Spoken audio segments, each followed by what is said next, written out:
சென்னையில் ரயில்வே பாதுகாப்பு படையினரின் துப்பாக்கி சுடுதல் பயிற்சியின் போது வெளியேறிய குண்டு தாக்கி ஒருவர் படுகாயமடைந்துள்ளார்.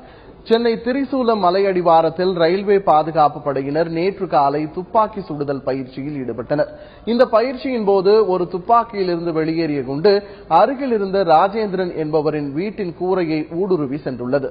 இதில் அங்கு தூங்கிக் கொண்டிருந்த ராஜேந்திரன் காலில் அந்த குண்டு பாய்ந்துள்ளது. இதனையடுத்து ராஜேந்திரன் அரசு பொது மருத்துவமனைக்கு கொண்டு செல்லப்பட்டார். அங்கு அவருக்கு சிகிச்சை அளிக்கப்பட்ட பின்னர் வீட்டிற்கு அனுப்பி வைக்கப்பட்டார். வீட்டிற்கு வந்த பின்னரும் இரத்த கசிவு நிற்காததால் காயம் ஏற்பட்ட இடத்தை கீறி பார்த்துள்ளார். காலில் குண்டு இருப்பதை கண்டு அதிர்ச்சியடைந்த ராஜேந்திரன் இதுகுறித்து பல்லாவரம் காவல் நிலையத்தில் புகார் அளித்துள்ளார்.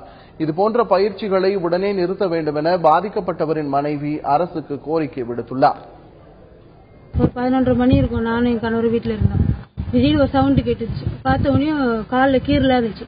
நாங்கள் ஸ்டாண்டில் தான் கீறிக்கிட்டாரு அப்படின்னு சொல்லிட்டு நாங்கள் நார்மலாக ஹாஸ்பிட்டல் கூட்டணும் போனால் அதில் எது பிசுறு இருக்குமா, நீ ஜிஹெச்சு கூப்பிட்டு போனாங்க.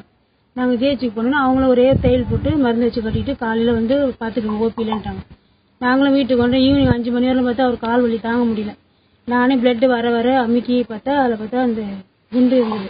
எங்களுக்கு ஒன்றுமே இப்போ பயந்து ப்ரைவேட்டில் எடுத்துன்னு போனோன்னே இது கிறிஸ்டல் மாதிரி வேகமாக ஷூட் பண்ண மாதிரி இருக்கு, நான் இப்போதைக்கு ட்ரீட்மெண்ட் பார்க்குறேன், நீங்கள் இதை எடுத்துகிட்டு போய் என்ன எதுன்னு விசாரிங்க அப்படின்னு சொன்னாங்க. நாங்கள் வந்ததும் நாங்கள் எங்கள் ஊர் எம்சி கிட்ட சொல்லிட்டு ஸ்டேஷனில் போய் கம்ப்ளைண்ட் கொடுத்தப்போ இப்போ எங்கள் வீட்டு ஸ்டேஷனில் தான் இருக்காரு.